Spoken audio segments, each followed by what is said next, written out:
fala de delegar, né, delegar com segurança, significa muito mais, né, aliviar a nossa barra, né, aliviar a nossa rotina, nosso dia a dia em relação à carga de trabalho. É treinar a equipe para que ela consiga crescer junto com a gente. Se tem uma coisa que a gente consegue fazer com a nossa equipe, quando a gente se propõe a ser mais estratégico, na delegação inclusive, é que para eu delegar eu preciso ter uma equipe bem preparada. E se eu vou preparar essa equipe, concorda que essas pessoas também vão crescer junto comigo? Porque se eu vou crescer para outros níveis, para outros cargos, essas pessoas naturalmente também vão estar preparadas para crescer. Então, à medida que a gente garante o resultado sendo entregue com pessoas mais bem preparadas, né, à medida que a gente consegue fazer o processo funcionar sem a gente estar totalmente 100% envolvido, né, com a mão na massa mesmo, isso sim atrai, e você vai conseguir atrair melhores profissionais até para o seu time. O time da Aline, que ela desenvolve, rapidamente as pessoas têm ascensão de cargo. Inclusive era o que acontecia na última gestão que eu fiz dentro da fábrica. Isso era muito comum. A gente tinha um processo que era o cargo de entrada na empresa era o analista de PCP, e aí do analista de PCP a próxima etapa seria ir para uma supervisão de produção ou de alguma área específica, estoque, processos, etc. Até qualidade chegamos a fazer. Depois disso, da supervisão de um setor, a pessoa mostrando o trabalho, evoluindo o trabalho, ela conseguia assumir mais setores, né? Ou seja, de um setor de estoque ela poderia ir para um setor de produção, ou de um setor de produção de uma linha poderia assumir mais linhas.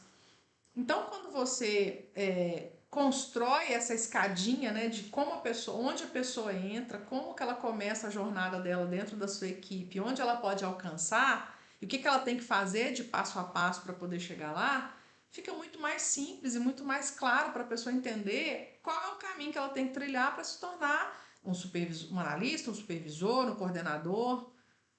Então, e tudo isso faz parte tá dentro do pacote de você preparar as pessoas para você delegar as funções.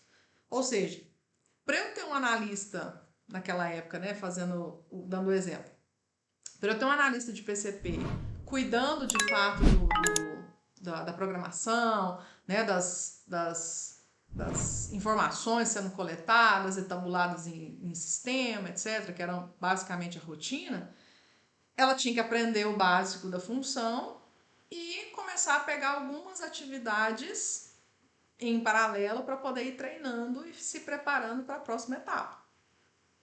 Então, às vezes ia um dia de folga do supervisor, essa pessoa ia lá dar um apoio. Daí a pouco tirar férias, era a pessoa que ia para a gente começar a entender como era a performance dela nesse momento. Então, você percebe que o simples fato da gente preparar as pessoas para fazer outras atividades que não só as da etapa dela, vai preparando a pessoa também para crescer na carreira. Nós estamos falando aqui de delegar. Só que delegar, gente, para eu ter confiança de que eu vou delegar uma atividade e a pessoa realmente vai saber cumprir, eu preciso treinar, eu preciso desenvolver, eu preciso acreditar, eu preciso dar oportunidade. Não dá para simplesmente falar, agora você vai ser supervisor de produção e nunca ter dado a oportunidade da pessoa me mostrar, inclusive, que ela é capaz de conversar com o funcionário. Então, a gente tem que ter esse cuidado. À medida que a gente consegue transformar, no nosso caso, na nossa gestão especificamente, o tempo operacional em tempo estratégico, e aí sim, entregando essas funções para as pessoas que tiverem desenvolvimento, a gente passa a participar de reuniões mais estratégicas, a gente começa a mostrar para a diretoria que a gente pode fazer outras coisas que a gente ainda não faz. Então, tudo isso está dentro de você, a partir de uma delegação mais estratégica, conseguir demonstrar mais valor para a empresa. Nessa época, né, falando desse exemplo específico, as pessoas tinham desejo de vir para a equipe justamente por enxergar que teve época lá de em 6 meses a pessoa sair de um cargo de analista e ir para o segundo nível de supervisão. Então você percebe que era muito rápido o caminho, justamente porque existia uma trilha muito bem fundamentada e as pessoas recebiam as responsabilidades eram treinadas para isso e iam recebendo feedback de como que tava, como que não tava, e o apoio, o suporte, né? Porque vocês vão ver no passo a passo que não é simplesmente treinar e deixar, tem que ter um passo a passo para acompanhar. Mas isso fazia com que elas pudessem mostrar o seu valor e mostrar suas habilidades. Então, isso é muito bom para a gente, enquanto gestor, e é melhor ainda para a equipe. A equipe sai muito mais fortalecida do que a gente mesmo, né? A gente sai ganhando justamente por ter mais tempo e disponibilidade, e eles ganhando em relação a se desenvolver enquanto profissionais. Né? Quem tiver aqui que for gestor, que tiver outros, né, gestores, coordenadores, supervisores abaixo, analistas, né, pode experimentar esse caminho que eu tenho certeza que você vai ter um resultado muito rápido. E aí, se você tiver afim, anota isso que a gente vai falar agora, porque eu vou relacionar erros que são comuns no momento que a gente traz a delegação ou a atividade de delegação e o que a gente recomenda como um passo correto para vocês corrigir. Primeira coisa, delegar sem uma estrutura do processo, né? Ou seja, eu passo a tarefa sem dar nenhuma explicação clara, objetiva do que eu realmente quero que essa pessoa faça. Eu só falo assim, fulano, vai ali e faz isso. Mas não explico como é que é feito, qual padrão tem que seguir. E aí, depois os resultados vão vir inconsistentes e eu ainda vou reclamar, né? Ainda vou achar que delegar é horrível, que é melhor eu ter feito. Mas por quê? Muitas vezes a gente vai lá, pede a pessoa para fazer e ela nem entendeu o que ela tem que fazer. Então, o nosso papel é estabelecer uma forma clara, o que ela tem que fazer, como que vai fazer, quais recursos vai utilizar, até quando tem que entregar. Para níveis mais de analistas, supervisores e coordenadores, eu particularmente gosto de entregar a informação do que precisa ser feito, qual é o resultado que a gente espera e qual é o prazo. E o como eu compartilho muito com a pessoa. Porque eu sei que a pessoa pode ter um jeito muito mais fácil de fazer do que o meu. Eu posso até explicar como eu faria aquela função, como eu faria aquela atividade. Mas muitas vezes que eu fiz isso, que eu compartilhei, deixei a pessoa fazer o como do jeito dela, e a gente discutindo sobre isso especificamente antes, né, para não ter surpresas, eu me deparei com jeitos muito mais eficientes, muito mais objetivos, muito mais fáceis de fazer do que de fato eu faria. E do contrário também já aconteceu, né? De debater algum jeito de fazer e a pessoa falar assim, nossa, Aline, eu vou fazer desse jeito. E eu perceber que a pessoa estava complicando demais o caminho, sendo que poderia ser um caminho muito mais simples. Né? E aí a gente trocava essa ideia para poder simplificar o como. Né? Mas eu gosto do como debatido nesse caso para a gente ter caminhos cada vez mais inteligentes para seguir. Então esse é um primeiro ponto. Se eu não tiver uma clareza de qual estrutura de processo eu devo seguir para poder tomar essa ação de delegar, eu vou ter sérios problemas e vou começar a achar que é a delegação que é o problema. E na verdade não é a delegação, é a forma como está sendo conduzido.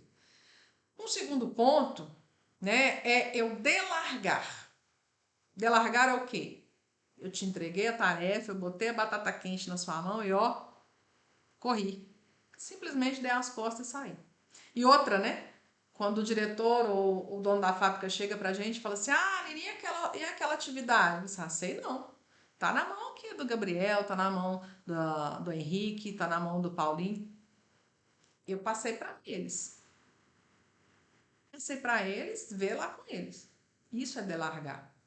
Então, quando o gestor entrega uma atividade para alguém e quando ele é cobrado pela atividade, que é responsabilidade dele, ele fala que passou para um funcionário e joga a batata quente na mão do funcionário, ele simplesmente delargou.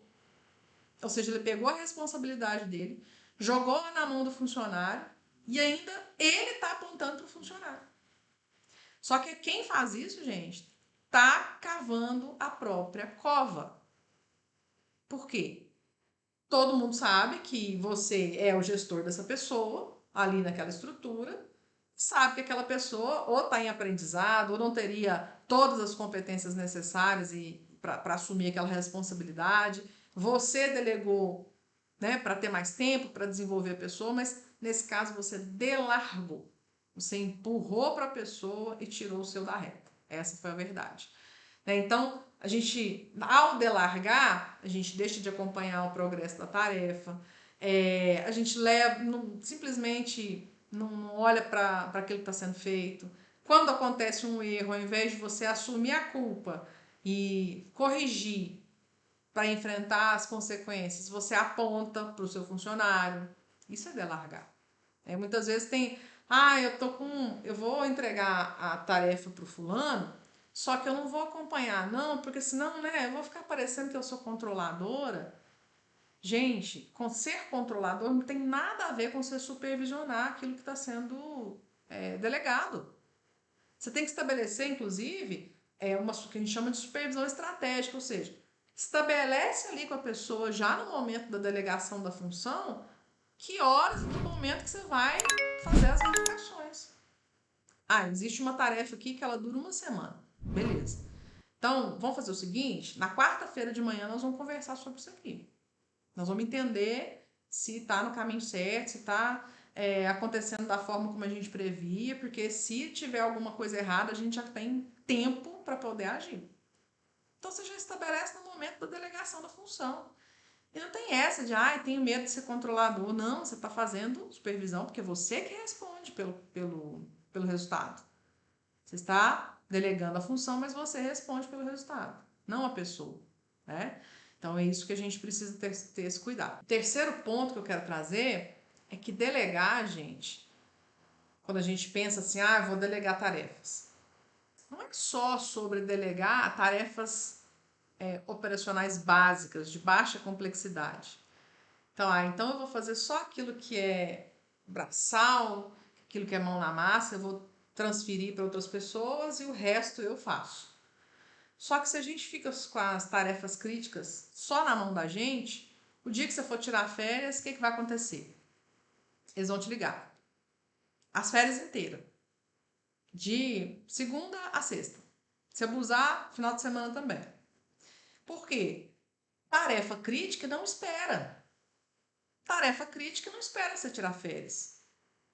Então, se você não consegue, bem nas tarefas críticas, ter pessoas preparadas para fazer, você vai sofrer aí com as consequências de não ter sossego para tirar férias, não ter sossego para tirar uma folga, não ter sossego nem para adoecer, tá, gente? Porque quando você mantém tarefa crítica na sua mão e acontece uma eventualidade, você não tem sossego nem para adoecer. Então, o que a gente tem que fazer? Mesmo as tarefas mais estratégicas, a gente precisa ter um suporte, alguém que conduza minimamente aquilo até você voltar.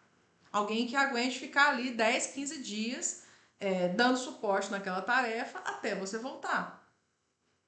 Então, não pode ser a ausência completa de alguém que consiga fazer.